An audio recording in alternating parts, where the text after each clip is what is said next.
I'm Vanessa Joy, wedding portrait photographer, and today we are doing an environmental portrait meant to show off this brand new reception hall here in New Jersey.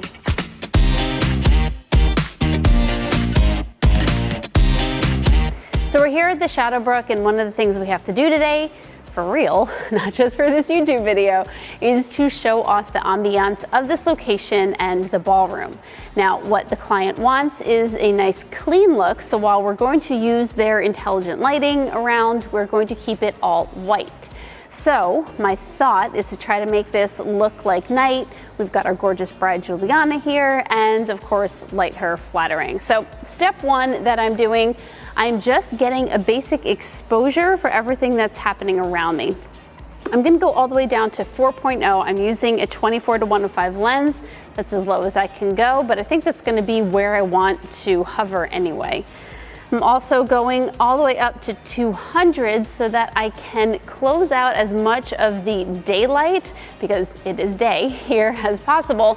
But luckily the lights that we have in the ceiling, they're bright, so I think we're gonna have enough of a difference from the brightness of the lights in the room versus the daylight of the wall of windows that's over here to my left. So that is step one. Let's see what we've got first. All right, this looks pretty good. Actually, I think that's pretty perfect. There's no blinkies happening in the back, very little blown out spots, so we see all the detail there. Now, I've set my white balance at 5600. I'm pretty sure that's the color of the white lights that are in the room, and it's definitely the color of my B10, which I'm gonna turn on next. I have my B10 here, and I have a 2-foot Profoto softbox. This is the 2-foot Octa. And I chose this light because I want a direct light on her, but I want it to be soft, and we're gonna get it as close as we can without getting in frame. Now, I could use a grid, but maybe we'll do that later. Or maybe we'll have to watch another YouTube video on it and I'll just make it a totally different one, we don't know. So we're gonna go kind of up at her as close as I can get, again, without being in frame, as close as I can get to her. And I want it off to the side because I do want to accentuate the shadows on one side. There's a chance I might add another light, but let's start with one, then we can always go to 2. We're gonna put a transmitter on my light. And the first thing we'll do is just set this to TTL and let the light and the camera determine how much light it thinks should be pumping out of that darling. Got my settings, let's just take a test. Okay, this is okay to start with. Right off the bat, a little bit too much light. So what I'm gonna do, I'm gonna go switch from TTL to manual, then I'm gonna lower the energy. What I'm gonna do, instead of tilting it down so much, I'm gonna bring it up because I was lighting just a little bit too much of the floor. And I really don't wanna do that. Let's see what that does.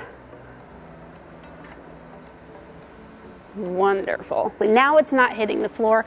Now we're really just lighting her. So now we can play. All right, 1, 2, 3. It's good.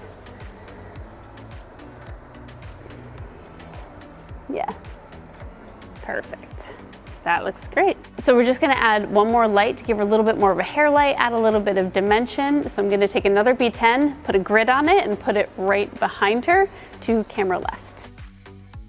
All right, so this was set to 4. That one I just put on 6. Let's see what we get. Right there, that's gorgeous. And then do a spin, just all the way around. Pretty. I think we got it. I'm gonna turn around, and I think I'm gonna grid both of them next so that we can really show off the entire room. So I have one light behind her that's just giving her that overall glow. I have her main light over to camera left, and I have these 2 intelligent lights streaming right into my camera, giving a really fun ambiance. That looks awesome. All right, and then bring that front arm out a little bit, away from your body. Yes, right there. Perfect. Just thought I'd edit one of my favorite photos to do a few things that were bothering me. One, I did want to make it a little bit more dramatic and a little less orange and yellow. So working with that, I decided to just take down the saturation of a lot of the colors, and some of them I even completely eliminated. I switched the hue around and ultimately ended up with a photo that I think is a little bit more dramatic and also has a little bit better skin tones versus a really saturated orangey type look. I definitely adjusted a lot of the perspective here so that I have straight lines, which is a really easy and fast thing to do right in Lightroom. I didn't do too much using my presets, though I did start off with the Joyfully Simple preset, which you can grab at presets.breatheyourpassion.com. And then from there, using the local adjustment brushes as well as the gradients, I used a couple of tools, but honestly, these are things that you could just go into your local adjustment brushes and lower the exposure like you see me doing here. And then I messed with it a little bit, really just drew the viewer's eye closer in towards the subject and made the whole thing a little bit more dramatic. I definitely ended up with two different photos, and if I wanted to, I could have shot the photo originally to have this more dramatic look by raising my shutter speed and darkening the environment.